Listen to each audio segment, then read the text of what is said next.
What is going on, everybody? Welcome back to another episode of Cooking with Clams. I'm Will. We're down here in Key West. Little overcast today, but still a beautiful day down here. Now, I got a really interesting one for you today. Today we are making banh mi's. Banh mi's are Vietnamese sandwiches. Banh mi translates to bread. So think sub, hoagie, hero, things like that. Basically, you could put anything inside of them. Traditionally, they had pork products, so it'd be roast pork or sardines or pork belly. And one of the things that's always a condiment on them is pate, usually made from chicken liver. But what we're doing today is making fish liver pate banh mi's. Now, this channel is maybe a little bit insane in that I watch Instagram religiously to see who is catching what, to see what I can grab. So today, my buddy DJ Barrios, he's got a fishing charter down here in Key West. I saw that he landed a Wahoo. Now the liver on the Wahoo is gonna be a nice size. So I'm gonna run down to the dock, grab that liver, cut it out. Hopefully he's got two. I think he's only got one, but there's still time in the day. And then we'll get back here and we'll get to cooking and we'll make our banh mi's. Now one of the things I did ahead of time, just to prepare for this episode, was make my pickles. And what I pickled was carrots and daikon, which are traditionally on banh mi's. So I shredded the carrot, shredded the daikon radish. I heated up 1 part water, 1 part vinegar, 1 part salt, 1 part sugar. Brought that to a boil, poured it over my carrot and daikon, and then put that in the fridge overnight to let it pickle.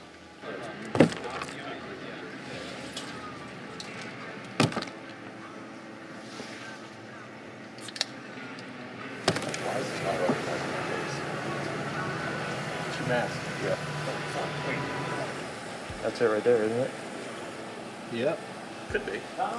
That's not gonna be big enough, huh? Nah, that's pretty small. Cucumber? Oh shit. Perfect. Yeah, so that's liver and that's liver.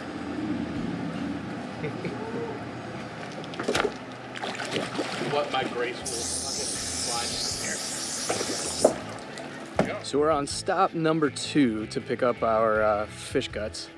Watching Instagram again, I saw that Aaron now brought in a Wahoo. So we're headed up to Hogfish, over to the fillet table to pick up fish liver from that Wahoo.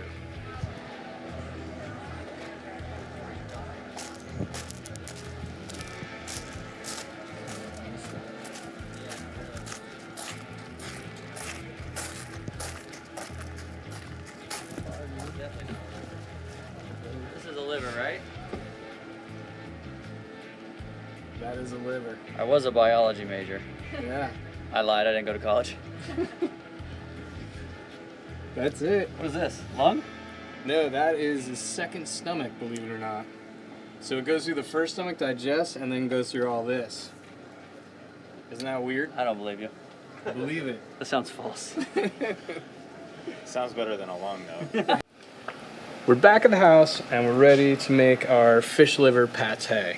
I have my fish livers that we went around town collecting.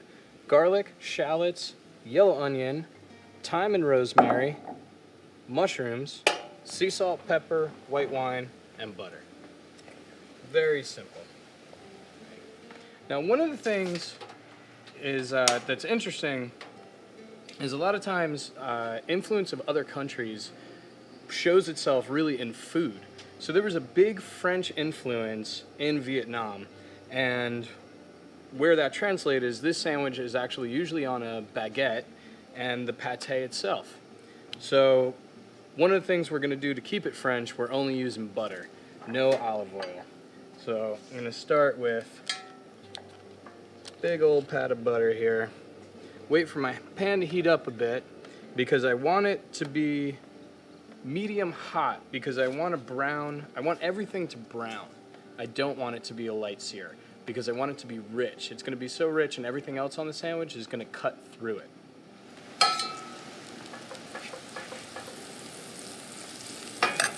Now the only thing we're gonna do separately, we're going to brown the liver, then throw it in, and then we're gonna cook everything else because I don't want the liver to overcook while I'm waiting for the shallots, the garlic, and everything else to sweat out, and the mushrooms to reduce. our beautiful liver.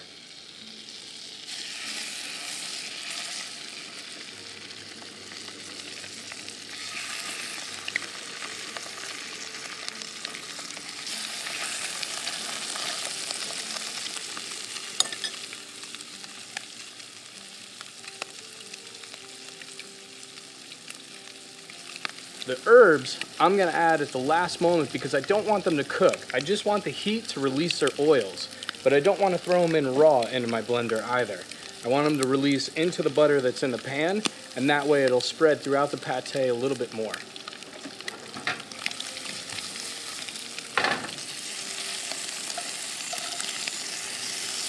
There we go.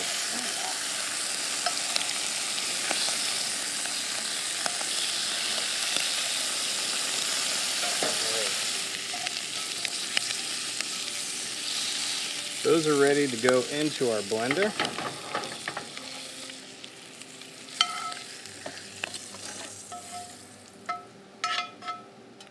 So everyone has that family maker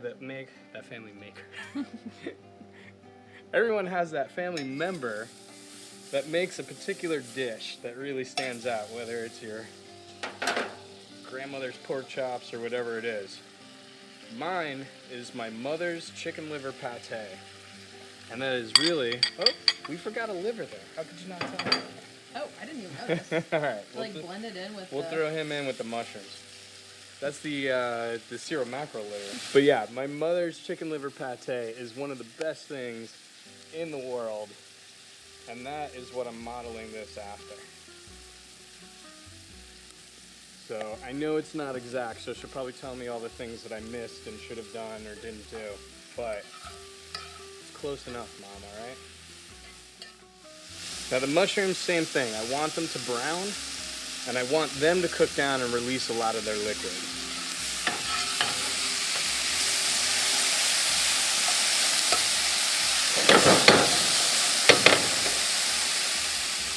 When they get to be about halfway, I'm gonna add my onion, shallot, and garlic. And the reason why is because that's gonna release more liquid, so that'll slow down the cooking on the mushrooms. Now when everything is inside the blender, I don't want you to be shocked, so that's why I'm warning you now. We are going to add half a stick of butter. That is what is going to make our pate very creamy and spreadable. And you want your butter, that's why I have it out. You want it at about room temp. You want it soft, but not too soft. If you were to add melted butter, it's not going to have the same effect. It's like baking. We want it to be that perfect, just soft texture.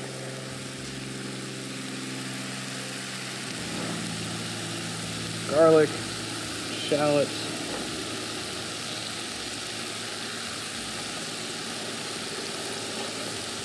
And adding a little bit of salt to that will speed up the process of sweating them out.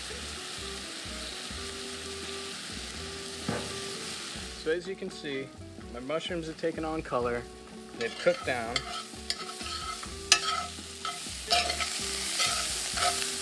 My onions, my garlic, everything is sweated down. Now, I'm gonna add my herbs, which is just thyme and rosemary. Put that in. A quick stir because I don't want those to cook off. I just want them to heat up. Like I said, release the oil, and then you can smell that thyme immediately. That is amazing. Thyme and mushrooms are just a marriage made in heaven. I don't know why, but they are. And now, we deglaze with our white wine. And that'll go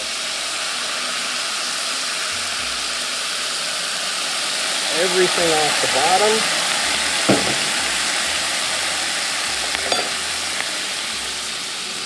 into our mix.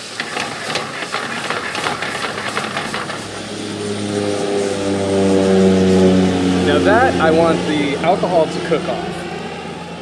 I don't know if you heard that because of the plane. That, I want the alcohol to cook off, and the only way to really tell that is that you smell it. If it doesn't burn your nose, then the alcohol's cooked off. If you still get that burn in your nose, you still got a second to go.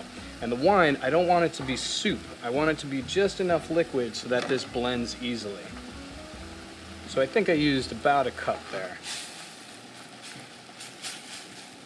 So that's our mushroom, onion, garlic, shallot, wine, herb concoction going in.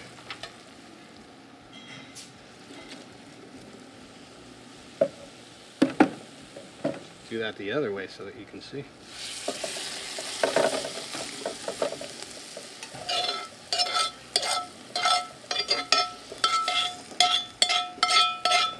Now we had a good amount of salt and pepper that we put on everything that we sauteed. So I'm gonna blend this, add the butter, and then we're gonna taste it and season it because it might not need anything extra. We're going deep with the butter.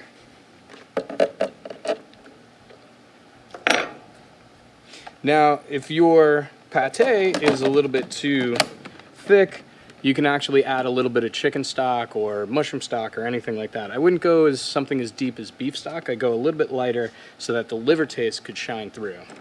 We don't want to cover it up. We want to bring it out.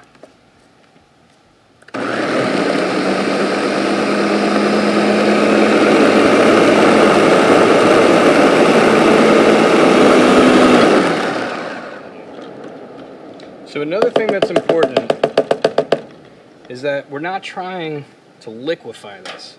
We're just blending it. So a food processor would work just as well. Let's give it a taste.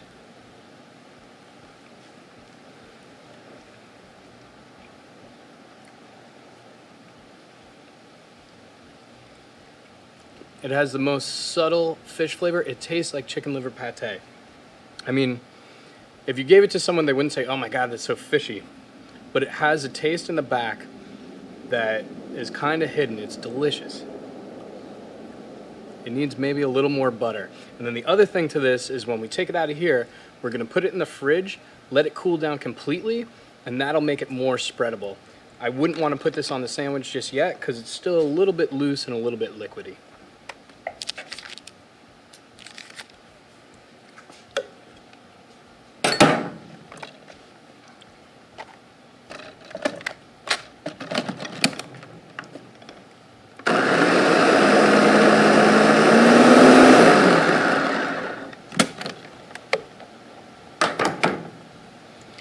Now, pate is not the most attractive thing in the world, so when I show you this, don't let it fool you.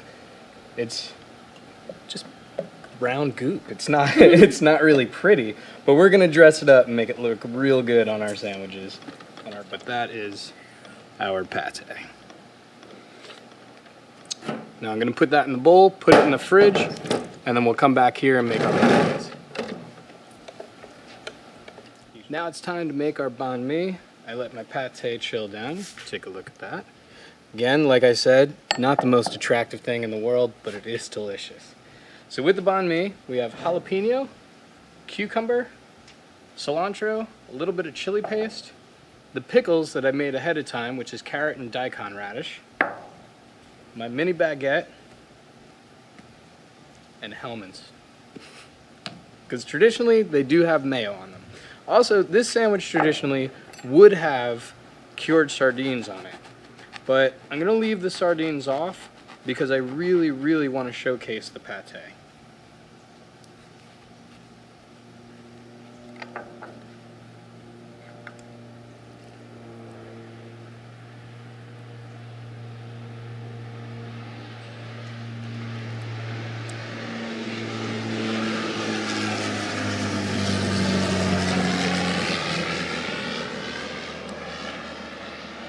I'm going deep on the pate.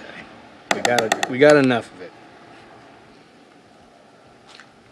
And then all your veg you want sliced nice and thin. Really, it's there for texture and to cut through the richness of the pate. A little bit of spice, a little bit of pickles. It really is one of my favorite sandwiches. They were onto something.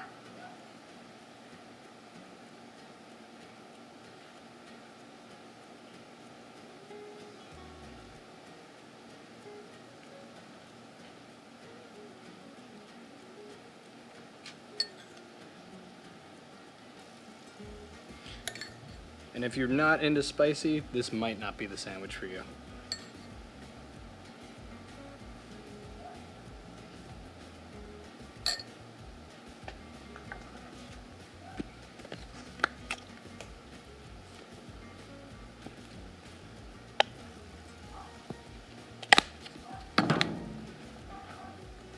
that beauty.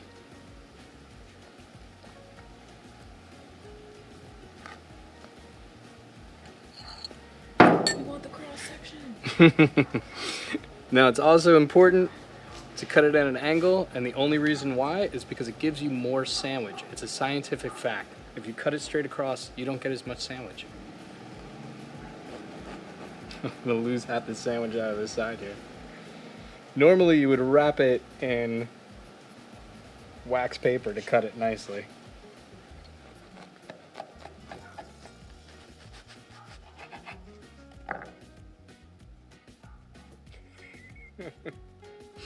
Not the most beautiful cross section, but I guarantee you it will taste better than it looks. That pate did me dirty.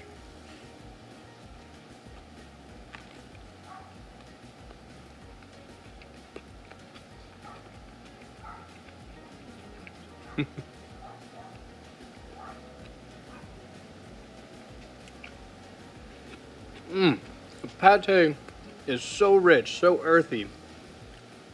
Again, not fishy. It really does taste like chicken liver. And then the richness of the butter and the saltiness, and then you have the crunch from the cucumber and the pickle. That gives you texture. And then the vinegar from the pickle, the cilantro, and the spice from the jalapeno and the chili paste. I mean, it hits every single note you could imagine. This is unbelievable. This is one of those times that you have an idea and it came together, and I was picturing it in my head and picturing it and picturing it, and it came out exactly how I wanted it. Well, thanks a lot. This was a fun one. It was fun running around pestering my friends for fish guts. And if you like this episode, please hit a thumbs up, hit subscribe, and I'll see you on the next one.